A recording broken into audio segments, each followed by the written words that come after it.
एक बार की बात है। काशीपुर नाम के एक गांव में जगन नाम का एक भिखारी अपनी बेटी गौरी के साथ रहता था।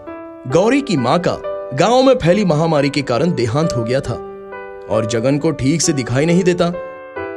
इसी वजह से उसे कहीं काम नहीं मिलता और मजबूरन उसे पेट पालने के लिए अपनी बेटी गौरी के साथ भीख मांगना पड़ता।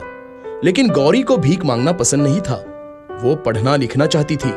जब भी गौरी पिता के संग गांव के सेठानी के घर भीख मांगने पहुंचती तो वहां उनके बेटे राजू को पढ़ते लिखते देख उसे खुद के लिए बहुत बुरा लगता और ये देख सेठानी ताने देते हुए कहती, हरिया देख दरवाजे पे फिर से वही भिखारी होगा, कुछ भीख देकर उसे भगा जल्दी से।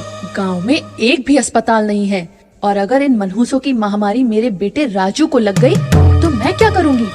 ये सुन दोनों दुखी होकर वहाँ से चले गए। तब गौरी ने कहा, पिताजी सारा गांव हमसे दूर क्यों भागता है, क्या हम बुरे लोग हैं? तो पिताजी ने कहा, अरे नहीं बेटा, बुराई तो हमारी गरीबी और इनकी सोच में है।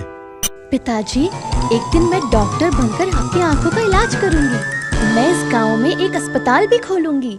बेटी हमारे लिए तो 2 वक्त की रोटी जुटाना ही बड़ा कठिन है। ये सब तो बड़े लोगों के सपने हैं। काश मैं तुम्हारे लिए कुछ कर पाता। तभी एक औरत ने गौरी को पास बुलाया और कहा, अरे ओ गौरी, अगर तुम हमारा टॉयलेट साफ कर दोगी तो मैं तुम्हें कुछ रुपए भीख दूंगी। गौरी ने उनकी बात मानी और उनका टॉयलेट साफ कर दिया। लेकिन गौरी को ये बात बहुत ही बुरी लगी। तभी गौरी ने यह फैसला कर लिया कि वो डॉक्टर बनेगी। गौरी ने अपने पिता को मंदिर के बाहर रहीम चाचा के पास बिठा दिया और वो खुद कई दिनों तक खिलौने गांव में बेचकर पैसे कमाने लगी। और फिर एक दिन गांव के शिक्षिका रेनू दीदी से मिलकर वो गांव के सरकारी स्कूल में पढ़ने जाने लगी। अब गौरी रोज स्कूल से आने के बाद खिलौने बेचती और पैसे कमाती और अपने पिता की देखभाल करती। गौरी रात रात भर जग कर पढ़ाई किया करती और हमेशा अच्छे अंकों से पास होती। गौरी की हिम्मत और सफलता देख सेठानी और अन्य गांव के लोग सभी हैरान थे और वो जगन और गौरी से जलने भी लगे थे। पता नहीं ये भिकारन पढ़ लिखकर कौन सा डॉक्टर कलेक्टर बन जाएगी, मैं अभी देखती हूँ। गौरी हर साल अच्छे अंकों से पास होती और शिक्षिका रेनू भी गौरी की पढ़ाई में खूब मदद करती। धीरे धीरे समय गुजरता गया और गौरी बड़ी होती गई। उसने अपनी मेहनत और लगन से अपनी स्कूल की पढ़ाई पूरी की और आगे डॉक्टर की पढ़ाई पढ़ने के लिए कॉलेज में दाखिले के लिए इम्तिहान दिया और इम्तिहान में टॉप भी किया। ये खबर सुनकर गौरी के पिता और शिक्षिका रेनू दोनों बहुत खुश हुए। पिताजी डॉक्टरी के पढ़ाई के लिए मुझे स्कॉलरशिप भी मिला है। लेकिन अब गौरी को अपने पिता को छोड़कर डॉक्टर की पढ़ाई के लिए शहर जाना था। वो उदास हो गई। तब रेनू ने कहा, गौरी तू फिक्र मत कर, यहाँ सब मैं संभाल लूंगी। तू बस शहर जा और जल्दी ही डॉक्टर बनकर आना। गौरी पढ़ाई के लिए शहर चली गई। गुजरते समय के साथ वो अपने सपने की तरफ तेजी से कामयाबी के साथ बढ़ रही थी। कई दिनों तक उसकी कोई खोज खबर नहीं आई।